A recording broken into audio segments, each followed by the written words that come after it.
சீரியல்களின் full எபிசோடுகளை Sun டிவியில் ஒளிபரப்பான உடனே எக்ஸ்க்ளூசிவாக சன் நெக்ஸ்டில் மட்டும் ஃப்ரீயா பாருங்கள்.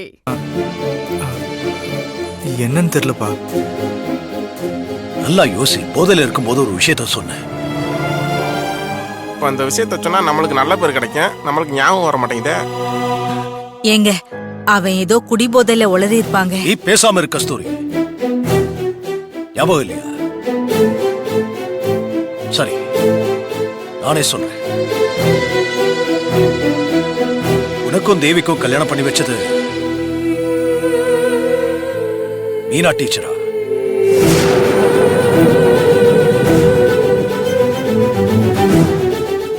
சொல்லுப்பா. நீ குடிச்சிட்டு வந்து புலமனதுல நீ சொன்ன ஒரே நல்ல விஷயம், உனக்கும் தேவிக்கும் கல்யாணம் பண்ணி வச்சது மீனா டீச்சர் இல்லைன்னு சொன்ன. கரெக்டா?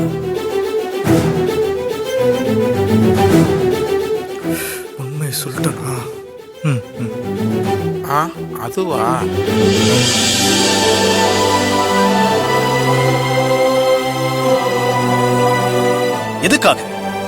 எதுக்காக இவ்வளவு நாள் இந்த விஷயத்தை மறைச்சு வச்சேன்? அத கேட்கத்தான் நான் இங்க உட்கார்ந்திருக்கேன்.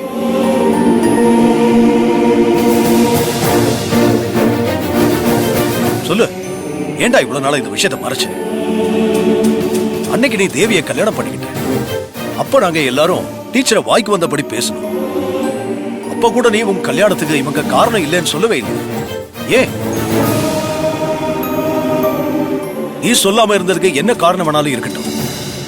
ஆனா அதுக்கப்புறம் மீனா டீச்சர் எந்த அளவுக்கு பாதிக்கப்பட்டாங்கன்னு உனக்கு தெரியுமா?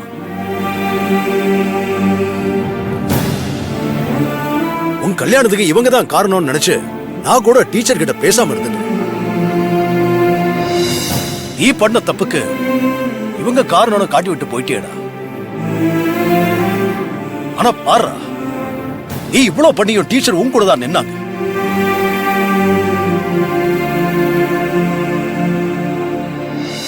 என்னாலும் எவ்வளவு நாள் தான்ப்பா மறைச்சு வச்சிருக்க முடியும்? அதான் நேத்து எல்லாத்தையுமே சொல்லிட்டேன். அத நேத்து நீ போதையில சொல்லிட்டு தான் பெருமையா நினைக்காத. அத நீ தெளிவா இருக்கும்போது முன்னாடியே சொல்லிருக்கணும். தப்பு தான்ப்பா, என்ன மன்னிச்சிருப்பா. மன்னிப்பு என்கிட்ட கேட்காது, டீச்சர் கிட்ட கேளு. அவங்கதான் உன்னால ரொம்ப பாதிக்கப்பட்டவங்க. சார், எதுக்கு சார் மன்னிப்பெல்லாம்? எனக்கு கணேசா மேல எந்த கோவமோ இல்ல வருத்தமோ இல்ல சார். இல்ல டீச்சர், நாங்க இவ்வளவு நாளா இவனுக்கு கல்யாணம் பண்ணி வச்சது நீங்க தான் நினைச்சிட்டு இருந்தோம். அதுக்கு காரணம் இவன் தான். இவன் பண்ண தப்புக்கு இவன் மன்னிப்பு கேட்டே ஆகணும். சார், அதெல்லாம் வேண்டாம் சார். நீங்க வேணான்னா கூட நீங்க தான் இவனுக்கு கல்யாணம் பண்ணி வச்சதான் நினைச்சோம். அதுக்கு காரணம் இவன் தானே. இவன் பண்ண தப்புக்கு நீங்க ஏன் மன்னிப்பு கேட்டுட்டு இருக்கீங்க? டேய், போய் மன்னிப்பு கேளு. சார், சொல்றேன்ல, போய் மன்னிப்பு கேளு. அதெல்லாம் வேண்டாம் சார்.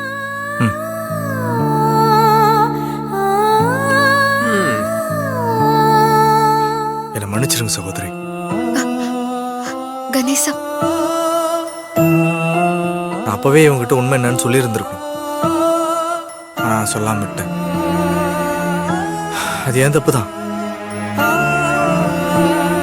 அது எல்லாத்துக்கும் சேர்த்து என்ன மன்னிச்சிருங்க. ஐயோ பரவாயில்ல கணேசா, எனக்கு உன் மேல எந்த கோபமும் இல்ல. எப்போ நீ என்ன சகோதரின்னு கூப்பிட ஆரம்பிச்சியோ அப்போல இருந்து நானும் உன்னை சகோதரனா தான் பாக்குறேன்.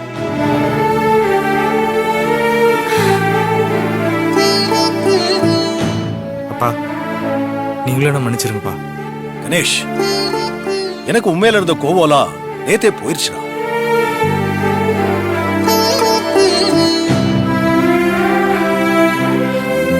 நேத்து உன் மாமன் கிட்ட யாருமே இல்லைன்னு சொல்லி அழுத பாத்தியா? எப்படிடா அப்படி சொல்லுவேன்? அதை என்னால தாங்கிக்க முடியலடா.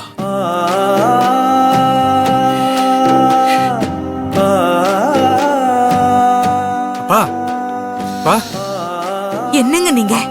அம்மா, அம்மா என்ன அழுது? அம்மா நீங்க அழுகாத அம்மா, எனக்கு ஒரு மாதிரி இருக்கு. அப்பா, என்னப்பா நீங்க? அப்ப நான் இருக்கும்போது நீ ஏன்டா யாரும் இல்லைன்னு சொல்ற? உனக்கு நான் இருக்கேன்டா. இப்போ உனக்கு என்ன வேணும்? நான் சம்பாதிச்சது சேர்த்து வச்சது எல்லாம் உனக்கு தான்டா. உனக்கு என்ன இப்போ? நீ திரும்பவும் கடை வைக்க போறியா? வேடா. என்ன கடை வேணும்னாலும் வைடா, அப்பா நான் காசு கொடுக்கறேன்டா. இத பாரு, இவன் உனக்கு யாரும் இல்லைன்னு சொல்லாத. என்னங்க பா அழாதீங்கப்பா. என்னால தாங்கிக்க முடியல.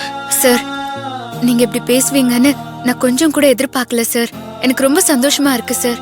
ரொம்ப தேங்க்ஸ் சார். டீச்சர், நீங்க அவனுக்கு ஒரு சகோதரியா இருந்தேன்னு சொன்னீங்கல்ல, நீங்க அவன் கூடயே இருந்து அவனுக்கு ஒரு நல்ல வழியும் காட்டுங்க. போன தடவை அவன் கடை வச்சதே உங்களாலதான். இப்போ என்னெல்லாம் பண்ணா இவன் பெரிய ஆளா வருவானோ அத நீங்க சொல்லி கொடுங்க. ஒரு சகோதரியா அவனுக்கு ஒரு நல்ல வழியை காட்டுவீங்கன்னு எனக்கு உங்க மேல நம்பிக்கை இருக்கு டீச்சர். ஏய், அம்மா, நானும் என் ஒய்ஃபும் கூட இருந்து பத்திரமா பாத்துக்கிறோம் அம்மா. கணேசனும் சத்தியமூர்த்தியும் பழைய மாதிரி அப்பா அம்மா வரவுல ஒன்னாயிட்டாங்க. இது நல்லதுக்கு இல்லையே. வச்சுக்கிறேன்.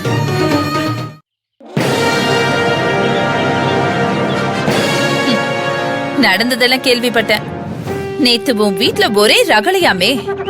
கணேஷ் குடிச்சிட்டு வந்து பெரிய பிரச்சனை பண்ணிட்டானாமே. நான் நினைச்சது இப்பதான் நடக்க ஆரம்பிச்சிருக்கு போல இருக்கே. உங்களுக்கு நேத்து நைட்டு நடந்தது மட்டும் தானே தெரியும். காலையில என்ன நடந்துச்சுன்னு தெரியாதே. ஏன் கணேஷ் திரும்பவும் பிரச்சனை பண்ணானா? விடு விடு, எனக்கும் அதுதான் வேணும். அவனால அந்த குடும்பமே அடிச்சுக்கிட்டு சாகணும். அத பார்த்து நான் ரசிக்கணும். என்னெல்லாம் ஆட்டம் போட்டாங்க அந்த குடும்பத்து மனுஷங்க. இப்ப அவங்க பசங்களே அவங்களுக்கு எதிரா திருப்பி மோத விட்டுட்டல. நீங்க அப்படிதான் நினைச்சு எல்லாத்தையும் பண்ணிட்டு இருக்கீங்க. ஆனா நீங்க நினைக்கிற மாதிரி நடக்க ஆரம்பிச்சாலும் கடைசியில அந்த குடும்பம் சென்டிமெண்டல்ல ஒண்ணு சேர்ந்துடுறாங்க. ஒண்ணு சேர்ந்துட்டாங்களா? அதுக்கு வாய்ப்பே இல்லையே.